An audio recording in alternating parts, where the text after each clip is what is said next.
매년 7월 세 번째 주일에는 영상을 좀 잘 만들어서 계속 기억해야 할 겁니다. 1년 전에 마음을 잃지 않고 하나님께 기도하며 나갈 때 여기까지 인도하신 하나님, 앞으로도 인도해 주실 줄로 믿습니다.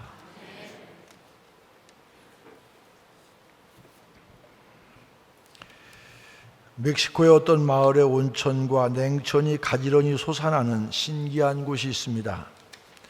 한쪽에서는 부글부글 끓는 온천이 땅에서 솟아오르고 그 옆에는 얼음물과 같이 차가운 냉천이 솟아오릅니다. 그래서 그 마을의 많은 아낙네들은 그곳에 와서 빨래를 합니다. 빨래 광주리를 가지고 와서 온천에서 더러운 빨래를 삶은 뒤에 바로 옆에 있는 냉천에서 깨끗하게 헹구는 식으로 아주 편리하게 빨래를 합니다. 그런데 그 여인들의 빨래하는 모습을 본 어느 관광객이 빨래하는 여인들에게 물었습니다. 이렇게 편리하게 더운 물과 찬물을 동시에 주셔서 쉽게 빨래할 수 있게 했으니 하나님이 얼마나 좋으신 분입니까? 그러자 그 여인들은 뜻밖의 반응을 보입니다. 천만에요. 천만에가 무슨 말입니까? 대묻자 그들은 이렇게 대답합니다. 하나님이 정말 좋으신 분이라면 뜨거운 물과 찬물만 주실 게 아니라 비누까지 주셨어야죠. 그런데 유감스럽게도 하나님은 비누는 주시지 않았습니다. 생각해보면 참으로 안타까운 일 아닙니까? 하나님께서 풍성한 복을 주심에 대해서 감사하지 못하고 자신에게 없는 것만 일부러 찾아내 불평하는, 불만을 토하는 가장 안타까운, 가장 안쓰러운, 가장 불쌍한 삶의 모습입니다. 수도원과 감옥은 공통점이 있습니다. 수도원이나 감옥은 모두 외부와 차단이 되어 있어서 한 번 들어가면 나오기가 힘이 듭니다. 그런데 수도원에는 하나님의 말씀이 있고 감사가 있고 찬양이 있기 때문에 천국과 비슷한 곳이지만 감옥은 불평과 불만과 원망과 탄식과 후회가 있으므로 지옥과 흡사한 장소입니다. 우리의 삶도 마찬가지입니다. 불평하고 불만하고 탄식하고 원망하는 삶은 지옥이지만 감사와 찬송과 하나님의 말씀이 풍성하면 그곳은 바로 천국이 옳습니다. 초막이나 궁궐이나 내 주 예수 모신 곳이 그 어디나 하늘나라인 줄로 믿습니다. 유대인의 지혜집인 탈무드는 이렇게 말합니다. 세상에 가장 현명한 사람은 항상 배우는 사람이다. 세상에 가장 강한 사람은 자기를 이기는 사람이다. 세상에 가장 행복한 사람은 모든 일에 감사하는 사람이다. 성도 여러분, 여러분은 행복한 사람입니까? 행복하십니까? 혹시 여러분은 감사를 잃어버리고 살아가고 있지는 않습니까? 감사하는 사람만이 행복할 수 있으며 행복한 사람은 감사하기 마련입니다. 모세가 죽음을 앞두고 마지막으로 이스라엘 백성들에게 당부한 유언의 말씀인 오늘 본문의 말씀을 통해서 하나님께 드리기에 합당한 감사가 무엇인지를 깨닫는 은혜의 시간 되기를 소망합니다. 하나님께 드리기에 합당한 감사는 먼저 하나님의 원칙에 따라 드리는 감사입니다. 오늘 본문 신명기 26장 2절 3절 말씀입니다. 내 하나님 여호와께서 내게 주신 땅에서 그 토지의 모든 소산의 만물을 거둔 후에 그것을 가져다가 광주리에 담고 내 하나님 여호와께서 그의 이름을 두시려고 택하신 곳으로 그것을 가지고 가서 그때 제사장에게 나아가 그에게 이르기를 내가 오늘 당신의 하나님 여호와께 아뢰나이다. 내가 여호와께서 우리에게 주시겠다고 우리 조상들에게 맹세하신 땅에 이르렀나이다 할 것이요. 모세는 마지막 유언으로 하나님께서 땅을 주시고 그 땅에서 농사를 짓게 하셨으므로 그 농사의 만물, 토지 소산의 제일 좋은 첫 열매를 제물로 바치라, 그렇게 가르치셨습니다. 하나님께서 이 민족을 축복하시고 앞으로도 번창하게 하기 위해서 또 가나안 땅은 하나님께서 기업으로 주신 것이므로 소산의 만물을 하나님의 제단 앞으로 가지고 오라, 이 말씀입니다. 그렇습니다. 감사도 하나님이 주신 원칙에 따라 해야 합니다. 주님께서 주시는 감사의 방법이 무엇인지 생각해 보면서 감사드려야 됩니다. 주님의 뜻에 합당한 감사가 될 때 참으로 주님께서 우리의 감사를 받아 주실 줄로 믿습니다. 작년 8월 국내 프랜차이즈 토스트 가게가 대만에서 매장을 연후해 지금까지 계속해서 인기를 얻고 있어서 주목을 받고 있습니다. 이 토스트 가게는 이삭 토스트라고 하는 업체인데 대만에 진출한 이후에 현지인들이 매장 앞에 줄을 서서 기다렸다가 먹을 정도로 열풍이 불고 있습니다. 대만에서 판매되고 있는 이삭 토스트의 가격은 3,000원 정도인데 3,000원 정도로 하면 대만의 토스트 가격의 2배 정도 됩니다. 그런데 그럼에도 불구하고 그 독특한 맛으로 뜨거운 반응을 얻고 있습니다. 이삭 토스트는 국내에서도 토스트 가게의 대명사로 인식될 만큼 인기가 많지만 그 시작은 이름도 없는 조그만 구멍가게였습니다. 이삭 토스트의 창업자인 김하경 대표는 원래 15년 동안 평범한 가정주부로 지냈습니다. 하지만 남편의 갑작스러운 건강 악화로 가족들의 생계를 책임지게 되면서 일을 시작할 수밖에 없었습니다. 처음에 그녀가 했던 일은 학원 강사였는데 학원 강사의 수입이 부족해서 고민이 많았습니다. 그러던 중 학원에서 가끔 학생들에게 토스트를 만들어 주었는데 좋은 반응을 얻자 토스트 장사를 결심합니다. 그래서 1995년 청주에 3평짜리 토스트 가게를 열었는데 아침 7시부터 새벽 1시까지 거의 매일 영업을 해야 할 정도로 장사가 잘 됐습니다.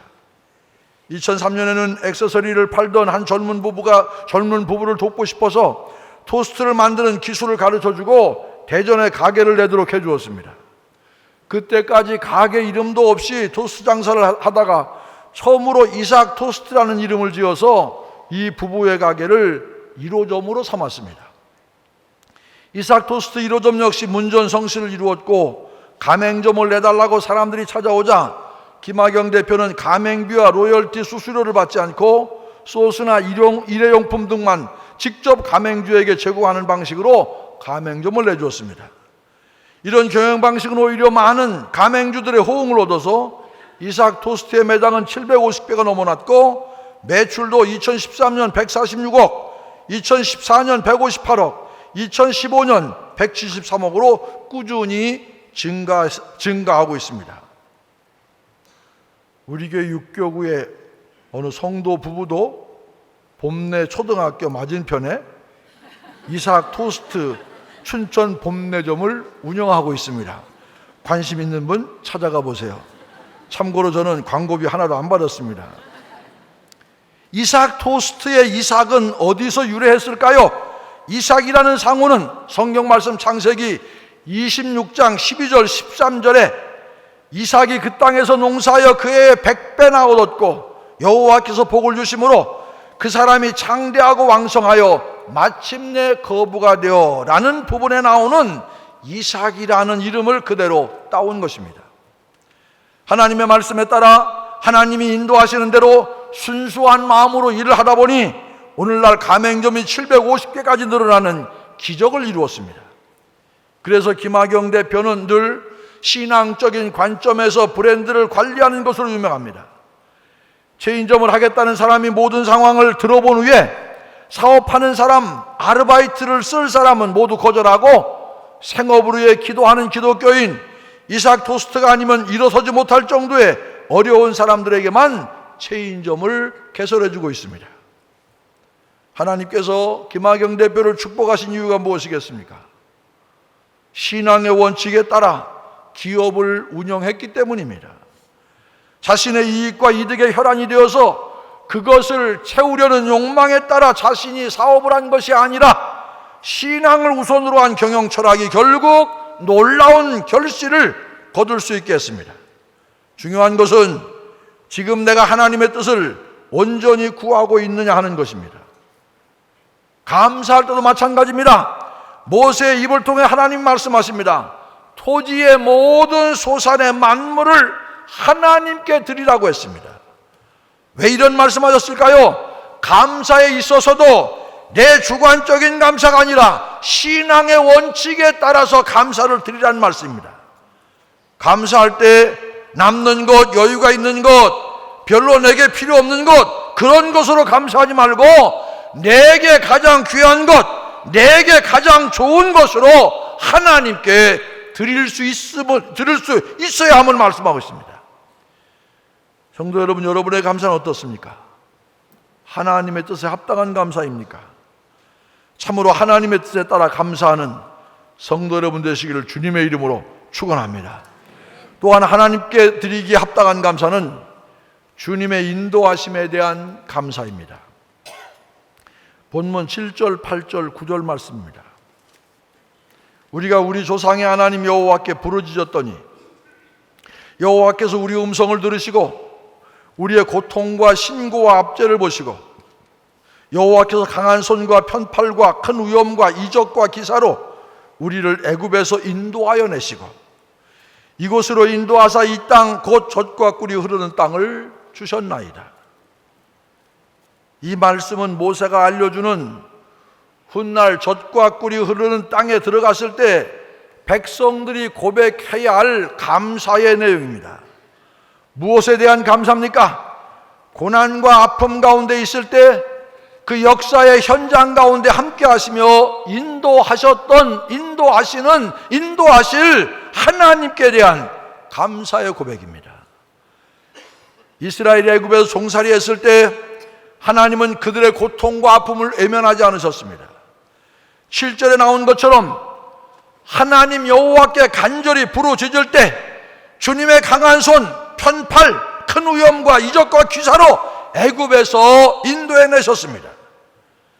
그래서 하나님께 젖과 꿀이 흐르는 가나안 땅으로 인도해 주신 것에 대해서 감사하라, 그 말씀입니다. 성 프란시스가 자기 고향에 있을 때의 일입니다. 하루는 그가 자기 집 하인이 우물에서 물을 길어오는 모습을 지켜보고 있었습니다. 하인이 밭을 지나서 모퉁이에 있는 우물에 가서 물을 길어왔는데, 그런데 물을 기를 때마다 아주 이상스러운 행동을 했습니다. 그렇게 깊지 않은 우물에다 큰 물통을 내려서 물을 통에 가득 담은 후에 끌어올릴 때면 항상 조그마한 나무 토막 하나를 그 물통 안에 던져 넣는 것이었습니다. 프란시스는 참 신기하다 싶어서 그 이유를 하인에게 물었습니다. 왜 물을 길어 올릴 때마다 물통 속에 나무 조각을 집어넣어 끌어올리는 것인가? 그랬더니 하인은 이렇게 말합니다.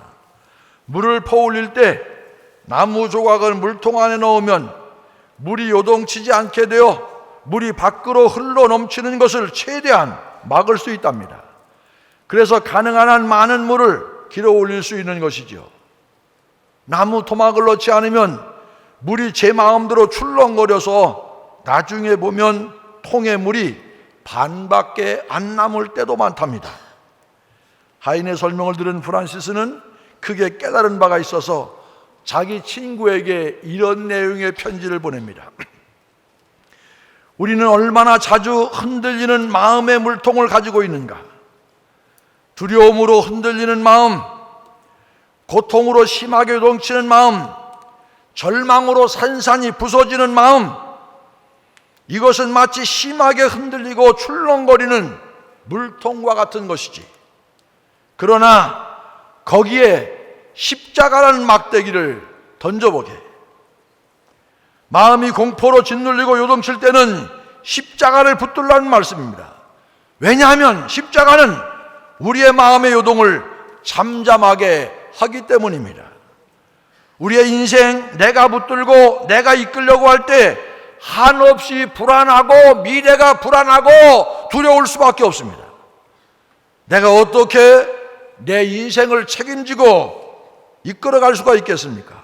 그럴 수 없습니다.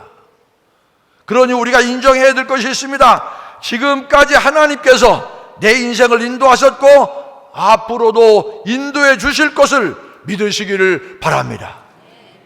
어려움 가운데도 구름 기둥과 불 기둥으로 이스라엘 백성을 인도하셨던 것처럼 주님 바라보고 나갈 때마다 지금도 우리를 그렇게 인도해 주실 줄로 믿습니다. 불안한 내 인생에 십자가라는 막대기를 던질 때 그 불안은 잠잠해질 수 있습니다. 아무리 어렵고 힘들어도 우리의 중심에 십자가만 있으면 우리는 능히 그 어려움을 이겨낼 수 있습니다. 주님의 인도하심을 인정할 때 감사가 내게 찾아올 것입니다. 하나님께서는 우리를 성공하게 하시고 번창하게 하시고 행복하게 하시고 풍족하게 하십니다. 하나님께서 우리를 채워주시고 우리 인생을 반드시 변화시켜 주실 줄로 믿습니다. 하나님을 만나면 과거에 잘못된 것들을 다 청산해 주시고 모든 것이 협력하여 선을 이루게 해 주십니다. 복의 근원이 되게 하시고 만사 형통케 해 주십니다. 하나님께서 역사하시고 하나님께서 인도하시는 삶, 그 하나님의 인도하심을 믿고 의지하는 삶, 그런 것이 바로 축복받은 삶이 아니겠습니까? 참으로 지금까지 인도하신 하나님께 우리의 생각, 우리의 계산, 우리의 염려보다 훨씬 세밀하고 따뜻하게 우리를 인도하시는 하나님께 감사하는 여러분들 되시기를 축원합니다. 마지막으로 하나님께 드리기에 합당한 감사는 함께 나누는 감사입니다. 오늘 본문 11절 말씀입니다.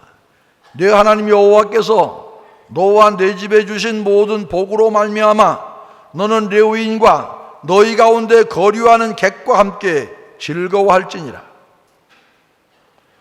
우리는 하나님 앞에 감사하고 기뻐하고 즐거워하는 인생을 살아야 합니다. 여러분, 즐겁게 사는 것이 얼마나 중요한지 모릅니다. 그런데 혼자 즐거워하는 것이 아니라 여러 사람과 함께 즐거워해야 합니다. 나 혼자만 기쁘고 나 혼자만 즐겁다면 그것이 무슨 유익이 있겠습니까? 그것은 단순한 쾌락에 지나지 않습니다. 순간적인 쾌락이 아니라 지속 가능한 한 기쁨이 되기 위해서 우리가 해야 될 일, 그것은 내게 주신 은혜, 내게 주신 감사를 이웃과 더불어 함께 나누는 것입니다. 특별히 내게 주신 복을 힘들고 어려운 이들과 함께 나눌 때 그것이야말로 나를 축복하신 하나님의 온전하신 뜻을 이루는 일이 될 것이라 믿습니다. 오늘 우리는 너무나 감격스러운 날입니다. 작년 7월 18일 춘천중앙교회 역사 이래 초유의 일이 벌어졌습니다. 화재의 원인은 공식적으로 원인 불명으로 판정받았으므로 아직까지 왜 그런 일이 벌어졌는지 알 수 없습니다. 원인은 알 수 없지만 분명한 것은 예배당 모두가 전소되었다는 것입니다. 그렇게 예배당만 타들어간 것이 아니라 우리의 마음까지 타들어갔습니다. 예배당만 까맣게 걸린 것이 아니라 저의 마음도 여러분의 마음도 까맣게 끌어버렸습니다. 하지만 이 순간 너무나도 감사드립니다. 하나님께서 우리 교회를 축복하셔서 우리가 생각한 것보다 훨씬 아름답게 다시 성전을 복원해서 예배하게 하셨으니 얼마나 감사합니까? 이것이 하나님의 은혜가 아니면 무엇이겠습니까? 그러나 무엇보다 제가 감사한 것은 여러 성도님들 때문입니다. 우리 교회 성도님들이 흔들리지 않고 오히려 새 예배당을 세우는 일에 마음을 하나로 모았기에 감사했습니다. 흔히 애적인 위기가 있을 때 내적인 것, 사람의 마음도 흔들리는 법입니다. 그런데 예배당이 전소되었으니 어쩌면 우리 교회 역사상 최대의 위기였다고 할 수 있었는데도 성도들은 눈물 흘리며 가슴 아파하긴 했지만 쉽게 무너지지 않았습니다. 오히려 기도하기에 힘썼고 자기 성찰하기에 힘썼고 하나님께 회개할 걸 찾기에 힘썼고 그리고 새 예배당에 걸맞는 믿음이 되기 위해서 1년 동안 가진 애를 써왔습니다. 광야 예배당에서의 시간은 지나온 우리의 인생, 우리의 신앙을 스스로 깊이 돌아보는 시간이 되었습니다. 이진희 목사가 쓴 광야를 읽다라는 책에 보면 시띠나무에 대한 이야기를 들려줍니다. 시띠나무는 사실 볼품이 없습니다. 나무가 다 삐뚤어져 목재로도 쓸 수가 없습니다. 꽃도 피지 못하고 열매도 맺지 못하는 나무가 바로 시띠나무입니다. 그늘도 별로 만들어주지 못합니다. 광야를 지나다 보면 가끔 외롭게 서 있는 나무가 하나 있는데 그것이 바로 시띠나무입니다. 그런데 왜 이런 볼품없는 나무를 가지고 법궤를 만들었을까요? 어쩌면 이유는 매우 단순합니다. 광야에는 이 나무밖에 없습니다. 척박한 광야에서는 다른 나무는 아무 나무도 자라지를 못합니다. 그래서 광야에서 구할 수 있는 나무는 시띠나무밖에 없습니다. 하나님께서는 광야를 지나는 이스라엘 백성에게 성막을 만들라고 하셨고 다른 나무가 없으니 이 나무를 가지고 법궤를 만들 수밖에 없었습니다. 그런데 여기에 영적인 깊은 의미가 있습니다. 시띠나무는 광야에서 참고 견디며 살아남았기에 척박한 광야에서 건조한 광야에서 참고 견디며 살아남았기에 그래서 하나님께 가장 귀히 여기는 법궤로 만들어지는 재료가 되는 그런 쓰임받게 된 것입니다. 이 책을 읽으면서 우리가 시띠나무와 비슷하다는 생각을 했습니다. 우리가 하나님께 쓰임받는다면 그 이유가 무엇이겠습니까? 그것은 우리가 인고의 세월을 이겨냈기 때문일 것입니다. 고통이 있었지만 아픔이 있었지만 끝내 무너지지 않고 주저앉지 않고 우리의 자리를 지켰기 때문에 하나님께서는 반드시 우리를 귀한 사명의 자리로 부르실 것입니다. 그렇습니다. 우리는 길다면 길고 짧다면 짧은 인고의 시간을 보냈습니다. 강원대 백령 아트센터에서 드리는 첫 예배,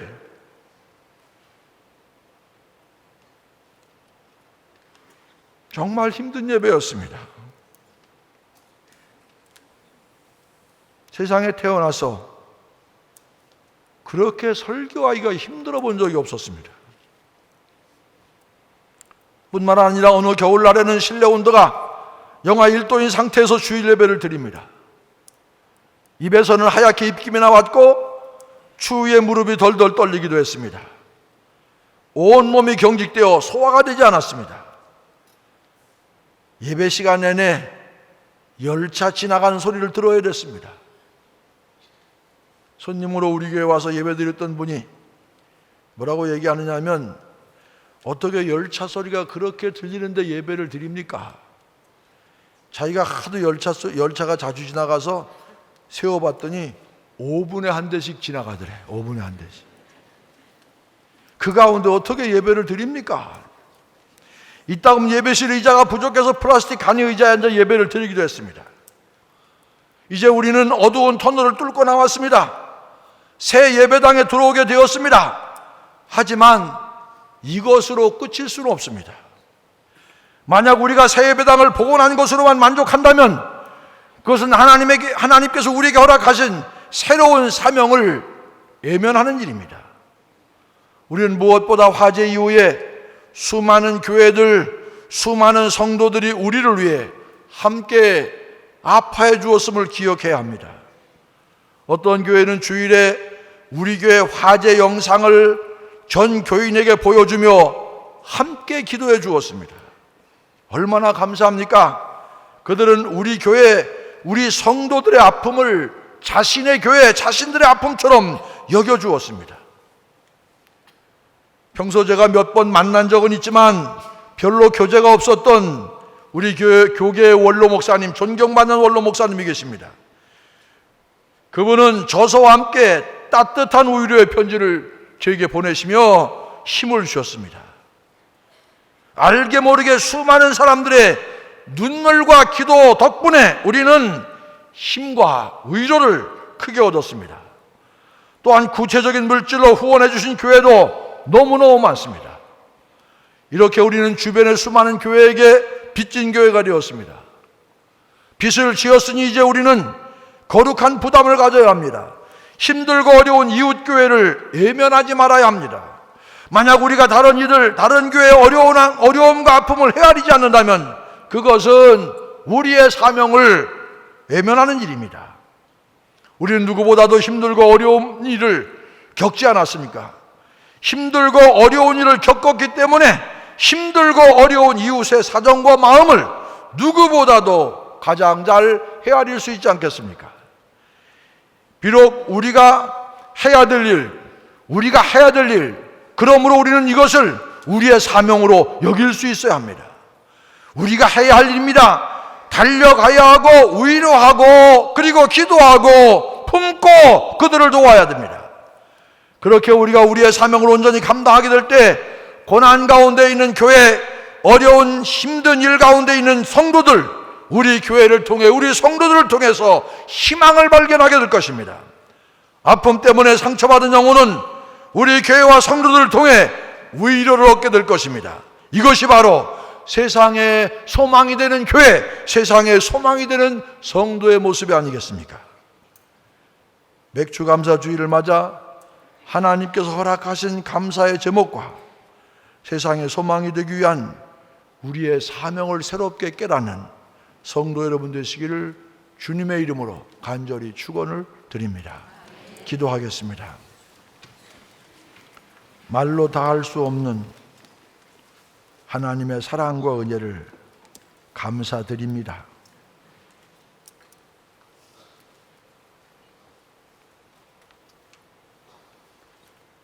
우리에게 허락하신 지나온 날들의 삶 속에서 하나님의 방법으로 하나님께 감사하는 저희가 되게 하시고 고난당하는 많은 사람들과 더불어 이 땅의 소망이 되는 교회와 성도의 모습을 새롭게 다짐하고 회복하는 성도들 되게 하여 주시옵소서. 오늘 복원된 새 성전에서 첫 예배를 드리고 맥주 감사주의를 맞으며 하나님께 귀한 헌금을 정성껏 주 앞에 올려드립니다. 하나님이 헌금에 담겨진 우리의 고백이, 감사의 고백이 언제나 생생하게 살아있게 하여 주시옵소서. 하나님의 기쁨이 되게 하여 주시옵소서. 감사가 넘침으로 우리 성도의 삶에 행복이 가득 넘치는 삶이 되게 하여 주시옵소서.